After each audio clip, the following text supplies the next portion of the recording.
మీరు తల తాకట్టు పెట్టో, లేక మోడీ గారు మీ అవసరం మోడీ గారికి, మోడీ అవసరం మీకు ఉంది కాబట్టి ఆయన అప్పిప్పించే కార్యక్రమంలో ఆయన ఉంటే మీరు తీసుకొస్తే ఏం చేస్తున్నారండి? అప్పుని ఎంత అంచనాలు పెంచేస్తున్నారు?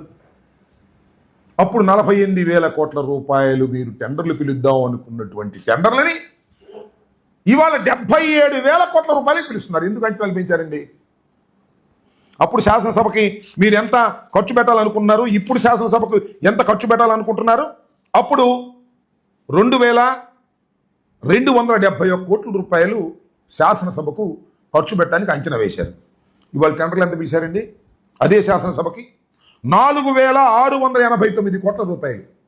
అప్పటికి ఇప్పటికీ సిమెంటు, ఐరన్ ధరలు తగ్గినప్పటికీ కూడా ఎందుకు ఈ విషయాలు చెప్తున్నానంటే, మీరు అప్పు తీసుకొచ్చి అమరావతి నిర్మాణం కాదు దోపిడీకి మీరు పాల్పడుతున్నారు అనే విషయాన్ని ప్రజలకు అర్థం కావాలనేటువంటి అంశం మీద నేను చెప్పదలుచుకున్నాను.